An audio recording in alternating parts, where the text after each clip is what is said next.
I'm Honeybee Reviews, and it's time to talk about Travis Scott's Utopia. Utopia probably isn't going to be Travis's most commercially successful album, but I do think that it could be considered his magnum opus. This album doesn't have a sicko mode or a lead single that's going to be as big as that, but I think that this album as a whole is much more consistent in sound, flows better, it's more cohesive, and there's absolutely no filler tracks on this album, which I really enjoy. Do you know how hard it is for an artist as big as Travis to take a 5-year break and have an album drop that's going to live up to the hype? But yeah, Travis did that. I think that Utopia does live up to the high expectations that we all had as fans.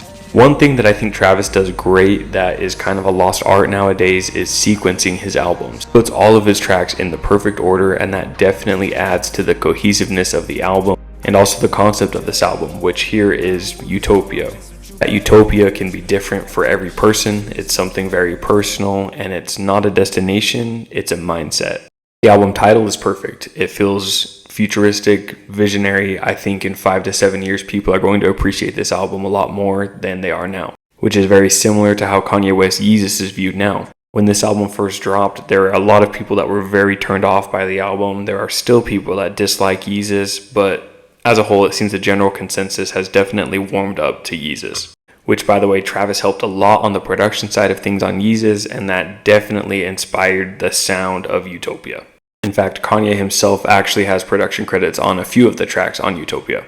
I just love when bigger artists aren't afraid to take a swing and go for the fences. This album is different sounding than any of his other albums, and there aren't trap albums that sound like this either. I mean, Modern Jam, My Eyes, Resto, they all sound so different from one another, and none of them sound like anything we've received from the trap genre in years. The production as a whole on Utopia is super varied. It's unpredictable, it's interesting, Travis raps, Travis sings, and all of the features delivered. There's not much to complain about here for me. Hyena is a perfect start to the album. I knew Travis was going to deliver, but when I had my headphones in and listened to this track for the first time, I was blown away. Thank God has Kanye West production credits on it. I love it when these two work together. Modern Jam is the exact type of experimentation I wanted to see on this album. I think Tizo Touchdown was a perfect feature choice. This track's got bounce. My Eyes is one of the most beautiful tracks of 2023.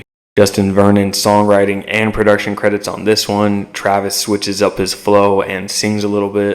It's got a slow, atmospheric sound, and then it picks up at the end. Gorgeous.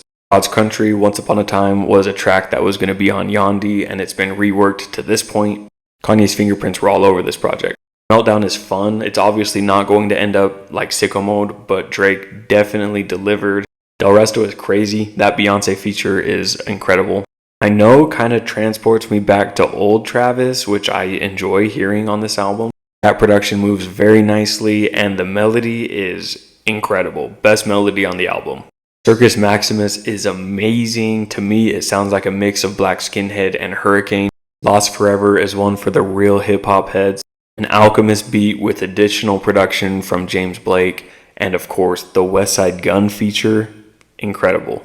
Love is a really unique rager beat that sounds like it's at a Coachella set, and I'm here for it. I think that Travis drew a lot of inspiration from The Life of Pablo's Fade. And who better to put on a rage track than Mr. Rager himself? The Kid Cudi feature was great.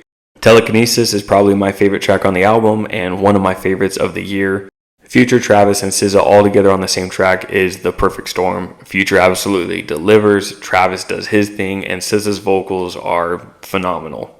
Till Further Notice is a great way to end the album. James Blake vocals and 21 Savage's best feature on the album, because he does have two. This one is the better. Metro! The way I see it is that this is Travis Scott's Yeezus of his discography, and Yeezus is my favorite album of all time, so I am absolutely elated. I won't be surprised if by the end of this week, Utopia is my favorite Travis Scott album. I'm not gonna lie. Please let me know below in the comments, what do you think about Travis Scott's Utopia? Was it worth the wait? I'm Honeybee Reviews. Don't forget to follow me for more music related content. And of course, as always, I've added my favorite tracks off the album to my New Music Friday playlist, which you can find a link to my Spotify in my bio. I update this playlist every week with my favorite releases.